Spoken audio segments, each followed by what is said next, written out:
Hey everybody, this is Rosita, and this is my fine arts lesson plan that I would like to present. The title of it is Let's Make Good Choices for the Environment. It would be whole group for first grade. The content area is social studies with arts, and the social studies standard is choices have consequences. I wasn't too sure about the art standards, however I chose Anchor Standard number 11, relate artistic ideas and works with social, cultural, and historical context to deepen understanding, and Anchor Standard number 2, organize and develop artistic ideas and work. So I always have my objective, like the teachers for like administrators, down at the bottom of my PowerPoint. And then I always state the kid-friendly objective that usually starts with, today we will visualize an imaginary field trip to the forest. We will discuss how our choices can impact others. We'll discuss reuse, reduce, and recycle. We will read the story titled How We Clean Up a Park with a Partner. Finally, we will create a poster to remind others of good choices. So that would be my objectives. Don't need much materials for this other than, the PowerPoint, a projector for their poster, just white paper and crayons, markers. So I would first go over CHAMPS, what my expectations are, and then on the second slide, it's a postcard. So I would introduce the imaginary scenario that our class has been invited to Gifford Pinchot National Forest for a 2-day camping trip. So I would get kids excited and talk about our imaginary trip. Slide number 3 is a think, pair, share. So the question that kids would discuss with a shoulder buddy is what types of animals would they like to see when they get to the forest, or what they would like to see. And I would like them to use the sentence stems that I have provided in red. And then I would just let them partner share for a minute, and then use the Dojo random feature on the app to select a couple of students to share what they would like to see using the sentence stem. And then I could talk about, what is a forest, what happens during a camping trip from students. And then we would talk about what we would need on a camping trip. So then the kids would think, pair, share with a buddy what they think that we would need. And again, they would need to use the sentence stems provided. They would share for a minute, and then the teacher would write the different things that this students shared out loud on the whiteboard. And I think giving the opportunity for every student to share their idea would be ideal. And then, I would have the kids, okay, we're ready to pack. You guys picked great things, and let's pretend to pack. So the kids would pretend they're packing their imaginary suitcase or backpack. And then, all right, it's time to go.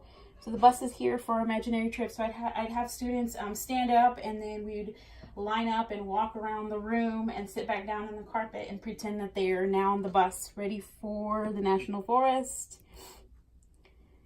I would discuss just how nature and animals don't need humans to survive, and just how beautiful Mother Nature is, and that animals prefer to live away from people, and how humans should respect animals and our planet. And then the teacher would have the students close their eyes because they've drifted to sleep on the bus. So she'll turn off the lights and play like nature sounds from the forest using her phone. And then she can softly state that while on the bus, they have a dream about the forest, and then in a calm manner, when the lights are off, she could say, you dream about the forest so green with nice cool shade, many tall trees with large branches that are covered in leaves, bushes and plants at the bottom. so many animals. It's so luscious, so peaceful and beautiful. Like I said, like forest sounds would be playing in the background. And then I would turn on the light, stop the music, and instruct the kids to open their eyes. And when they open their eyes, this will be projected. And so we talk about, that we've arrived, and, ask the kids, what's wrong and why. And we discuss who made the mess and where the trash came from. They would think, pair, share about what we can do now. So the teacher should lead the students towards cleaning up the trash, which can be hazardous to animals and humans, and what would be the safest way to do so. So the teacher starts talking about pollution, and the students share about what they know about pollution. Then on the next slide, 10 and 11 would be the intro to pollution. So discussing that littering is a type of pollution found on that slide where the forest has been littered, and that, trash can end up miles away. Students share what they know about pollution and types of pollution. So I would just read both of these two slides, and then I would give them they would give me thumbs up or thumbs down if they got the concept of pollution. Then I would go into detail about each type of pollution: air pollution, water, noise, and land pollution. And thumbs up or thumbs down if they want to share something or if they understand the types of pollution. Then here, this is just for them to think, so reflect. So I would ask them, how does a human's choice of pollution or choosing to pollute affect forest animals? And then, how does it affect other people? I would just give them a little bit of time to reflect on that. And then I would show them this, which hopefully would make a big impact. I've taught this lesson before, and it did with first graders. They were shocked. I would discuss each image and label the type of pollution, and then we'd discuss each image, and then we would go through and label the type of pollution it is, whether air, water, land, or sound, and what it could have been a better choice, and how that could have been prevented to affect and how it affects animals and humans. Then they would think, pair, share with the buddy. So how did those images make you feel? They would use a sentence stem, either turn to their shoulder buddy and say, the images made me feel sad that the animals were dead or trapped, or I am disgusted. After that, allowing them to think, pair, share. As a class, they would just raise their hand and provide good choices that they could make to keep our environment clean, and I would write them on the board. And then we'd go into discussing that our final two things are, we will read a book, and they will create a poster.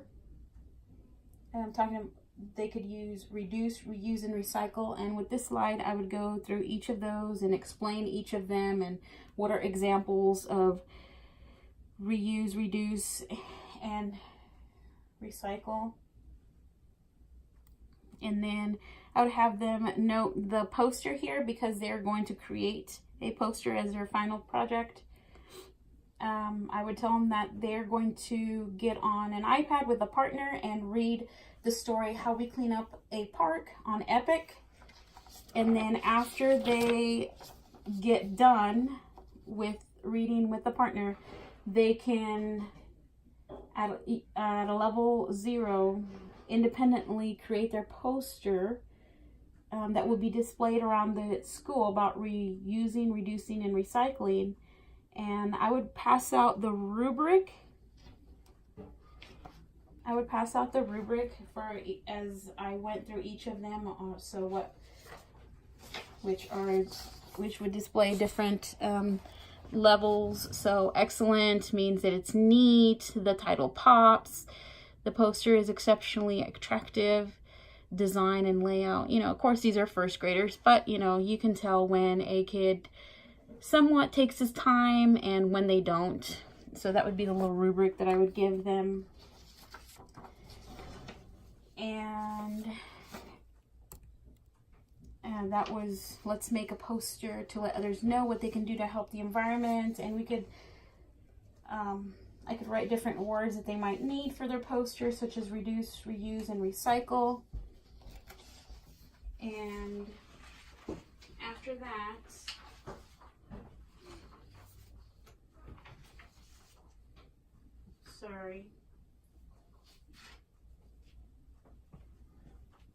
I would, you know, ask them thumbs up or thumbs down if they knew what to do.